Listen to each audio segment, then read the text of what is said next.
Alors, on est de retour cette semaine avec Philippe Roy de Perfo Elite pour parler d'un sujet qui va particulièrement intéresser, je suis certain, les jeunes joueurs de hockey, comment améliorer son lancer. Alors ça, je pense que je viens de capter l'attention déjà des jeunes. C'est un sujet que tu connais particulièrement bien. Tu as fait ta maîtrise justement sur comment améliorer son lancer et autre chose, mais entre autres ça. Exactement. Donc, j'ai travaillé sur ma maîtrise en fait à l'UQAM.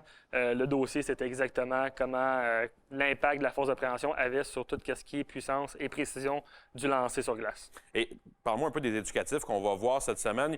Un petit peu plus simple et un petit peu plus compliqué. Est-ce que c'est ça que je dois comprendre? Exactement. Il y en a un qui est vraiment simple, en fait, qui est le bench press, puis l'autre qui est un petit peu plus compliqué, en fait, qui va être un exercice pour travailler, en fait, la force de préhension qui a un impact direct sur le lancer au hockey. Évidemment, les jeunes veulent améliorer ce côté-là, mais est-ce que tu as un âge en particulier où tu recommandes de commencer à se concentrer un peu sur le genre d'exercice comme le bench press qu'on va voir? Est-ce que c'était trop jeune à certains moments? Ou... En fait, il existe des variations, en fait, hyper simples, comme exemple le push-up. Donc, on peut utiliser à un plus jeune âge. Là. Parfait. On va aller voir les éducatifs. Merci, Philippe. Donc, ici, on a l'exercice du bench press. Un exercice hyper important, venir développer de la puissance dans notre lancer. Donc, les points techniques, bien important d'avoir les mains légèrement plus larges que les épaules. On doit descendre jusqu'au chest. On garde les pieds ancrés, les fesses ancrées au banc. Hyper important.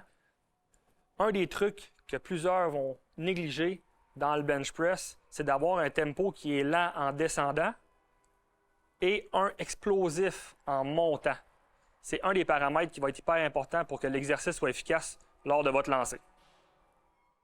On a ici un exercice très intéressant pour venir améliorer notre force de préhension et notre core, donc nos muscles abdominaux qui vont venir être très sollicités lors du lancer.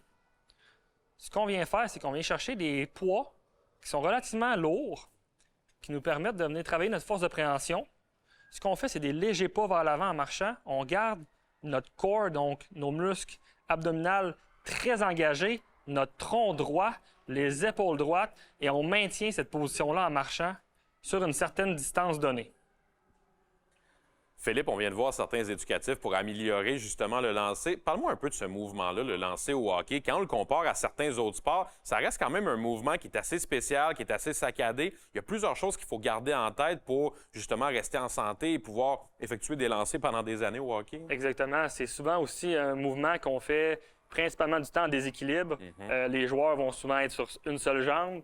Il y a tout un mouvement qui est rotationnel aussi du tronc. Donc, il y a plusieurs muscles qui sont impliqués dans le mouvement du lancer au hockey. Donc, il n'y a pas juste certains muscles à cibler. C'est vraiment un ensemble total là, donc, qu'on doit aller travailler pour l'améliorer. Et je suppose aussi pour être capable de rester pendant peut-être 10 ans, 15 ans, 20 ans, 30 ans, être capable de faire ce mouvement-là, d'essayer d'éviter les blessures le plus possible. Exactement.